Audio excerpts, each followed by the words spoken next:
Hey everybody, Tony D and Little Joan here with Screenwriter's Rant on the Texas Chainsaw Massacre 2022 from Netflix. This appears to be, I guess, a new movie. I say I guess because sometimes they produce stuff on Netflix. It's supposed to be a movie or it's based on a movie and it turns out to be a TV show. I think this is another movie. I guess they're reviving it.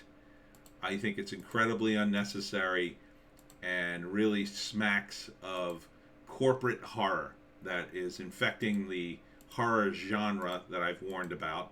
I think there's way too much corporate horror, and just like in other genres, you should probably avoid it or look at it with an incredibly wary eye.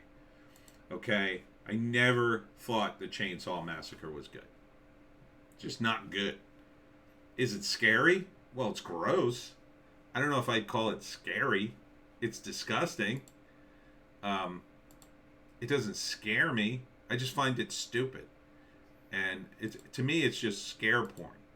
It's just blood, gore porn. And that's what, to me, it's always been meant to be. February 18th, story by Fred Fede Alvarez and Rodo, I cannot say that last name, Sagaz? Screenplay by Chris Thomas Devlin, directed by David Blue Garcia, and not based on the characters created by Kim Hinkle and Toby Hooper. I mean, look, it was what it was. It was, for its day, 74. It was, a crazy movie that they did back in the 70s that was unusually popular. It had a cult following. It didn't have mainstream appeal. Like, you'd watch this because, oh, you want to watch the Chainsaw Massacre? Yeah. It was kind of like a rebellious thing to do. Now you're trying to make it mainstream. It's pointless. It's utterly pointless to try to make this mainstream. It's about as interesting to me as Halloween, all the Halloween sequels.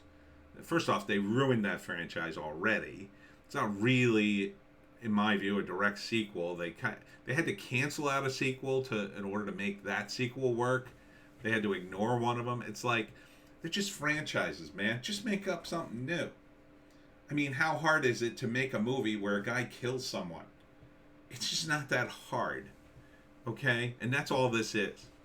Yeah, he uses a chainsaw. Okay. There's a ton of weapons out there, or power tools.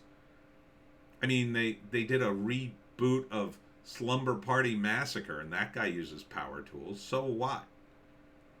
So what? This is a big so what in my book.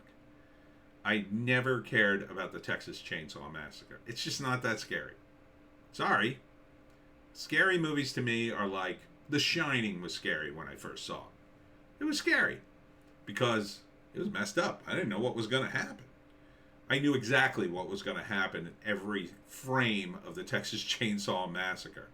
It uses the equivalent of cheap parlor tricks to scare you, right? Blood, gore, and like quick cuts, tight shots. I mean, but they were one of the early ones to do it. So the original movie, I mean, it is what it is. The original Halloween is great. I love the original Halloween. That's a real movie. But even the original Texas Chainsaw Massacre, it was okay. It wasn't by any stretch great, but it had a look to it, and that look has survived because fans like to glom on to certain things. It had a crazy look. Part of it's not cashish. What's the word I'm looking for? Part of it's I forget the word I'm looking for, but part of its style, part of its attraction is that it wasn't very popular. Now you're trying to make it mainstream. That's like counterintuitive. It's the same thing that happened on a much bigger scale with Star Wars, The Lord of the Rings, and all the stuff you're seeing now. They're just digging deeper and deeper into more obscure stuff that had a bit of an audience and grew over the decades. Because, look, back in I'll say the 90s, if you had a Michael Myers mask and went out for Halloween as Michael Myers, that was kind of cool, right? Because I don't think there was any Halloween movies in the 90s. I'm not sure when they stopped making them and then started again. Same thing with Leatherface. Like, if you went as Leatherface, oh, wow, that's a cool guy. Oh, it's Leatherface from Texas Chainsaw Massacre. Yeah, I heard of that movie. That was the coolness. I guess it is cachet. That was the cachet of Leatherface. But if you remake it, it loses that. It's just a money grab, in my view. And look, I don't fault anybody for wanting to make money in a movie, but it's just derivative. Okay? Who is this for? 1974, the first movie. Okay, that was almost how many years ago? Almost 50 years ago. Almost 50 years ago. Like 40 do the math here, 47 years ago. This is almost 50 years old. And now you're doing another movie? This is, these are corporations. This is what they do. They buy things, and then they buy a can of peas, and then, oh, you like these can of peas. Well, we've got the new and improved can of peas. It's product. And, will it be good? Maybe it'll be better. I doubt it. First act. Creepy house. Rediscovering the magic chainsaw that he used to murder people. Oh, this house is where they murder people. Was it? Oh, I sure hope he doesn't come back. Second act, he comes back, or people start disappearing, and people start getting murdered, or either that or he's dead and this is the new guy. Or the old guy got thrown in jail for something and now he's out. I don't know. He looks pretty old, the character holding that up. Now, maybe it's not him. Maybe it's another character who finds the Leatherface mask.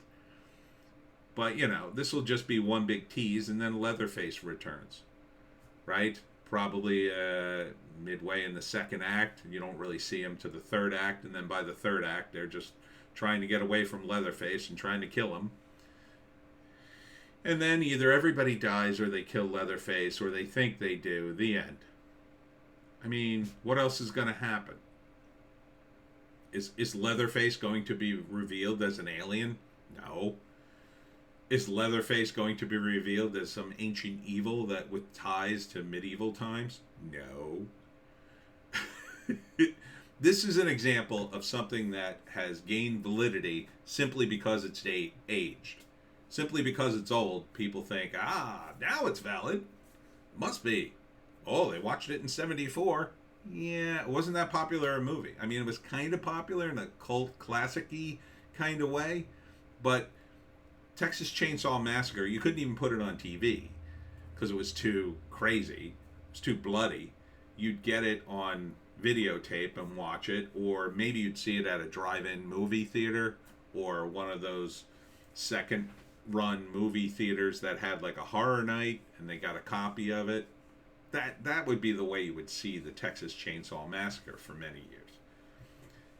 Now it's like, oh, we've brought back Halloween, so let's bring back Leatherface. At some point, I'm sure if they haven't done it already, they're going to reboot Freddy Krueger, and they just tried to reboot Saw. What's left? They've rebooted Chucky with a TV series. I mean, it's corporate horror. Is this what you want? I say no. I say reject corporate horror. Or at the very least, put up such a high bar that unless this is amazing, and I mean amazing, from top to bottom, like people just rave about it, like the normies go bananas for it, don't watch it. Because I think at best you're getting a retread of a movie that wasn't very good to begin with. Yeah, it'll have better effects and more money. That wasn't the purpose of those movies. They were low budget endeavors, just trying to get through, just trying to, and there were a bunch of them in the day. There were tons of them, and they were, again, You know, maybe I'm prejudiced because it's just not my cup of tea. I don't like the gore. I don't find it scary. Anyhow, that's my rant. See ya in the next one.